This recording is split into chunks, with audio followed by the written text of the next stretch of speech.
অন্যের সঙ্গে কিসের কম্পিটিশন? তোমার কম্পিটিশন হওয়া উচিত তোমার নিজের সঙ্গে, কারণ তুমি তোমার সবথেকে বড় কম্পিটিটর। তোমার লক্ষ্য সবসময় এটা থাকা উচিত, তুমি আজকে যেমন কাজ করছো 1 বছর পর যেন তুমি তার থেকে আরো বেটার কিছু কাজ করতে পারো, অথবা তুমি আজকে যেই জায়গায় রয়েছো আজ থেকে 5 বছর পর যেন এর থেকেও ভালো জায়গায় তুমি পৌঁছাতে পারো। তুমি যদি অন্যের সাথে কম্পিটিশনে নামো তাহলে কিন্তু তুমি কখনোই জিততে পারবে না, কারণ তুমি তোমার লক্ষ্য থেকে সরে যাবে। তোমার লক্ষ্য হওয়া উচিত তুমি কিভাবে জিতবে, তুমি তোমার গোলগুলোকে কিভাবে অ্যাচিভ করবে। তুমি যদি তোমার ফোকাসটা নিজের ওপর না রেখে অন্যের ওপর দাও, কে কিভাবে জিতছে, কে কিভাবে তার গোলগুলো অ্যাচিভ করছে, তাহলে কিন্তু তুমি তোমার গোলগুলো কখনোই অ্যাচিভ করতে পারবে না। একটা জিনিস ভুলে গেলে চলবে না, তোমার ফোকাস হওয়া উচিত তুমি কিভাবে জিতবে, কে হারলো বা কাকে হারাতে হবে সেদিকে ফোকাস না করে। তুমি যদি অন্যকে হারিয়ে নিজে জেতার চেষ্টা করো তাহলে আমি তোমাকে বলবো তুমি তোমার ফোকাস আর এনার্জি দুটোই নষ্ট করছো।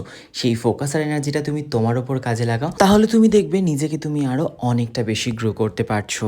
আমি কিন্তু আমার লাইফে এই সমস্ত রুলসগুলো অবশ্যই ফলো করি, তাই হয়তো আমি আমার ছোট ছোট স্বপ্নগুলো ধীরে ধীরে পূরণ করতে পারছি। আমি সবসময় এটাই চেষ্টা করছি, আজ যা কাজ করছি কাল যেন তার থেকে ভালো কাজ করতে পারি। আজ আমি যেখানে যা যা অ্যাচিভ করছি কাল যেন তার থেকে আরো বেটার কিছু অ্যাচিভ করতে পারি। আমি আমার জীবনের মূল্যবান সময়, এনার্জি আর ফোকাস সবকিছু নিজের উপর ইনভেস্ট করতেই বেশি ভালোবাসি। তাই তোমাদেরকেও বলবো তোমাদের মূল্যবান সময়, এনার্জি, ফোকাস নিজের উপর ইনভেস্ট করো।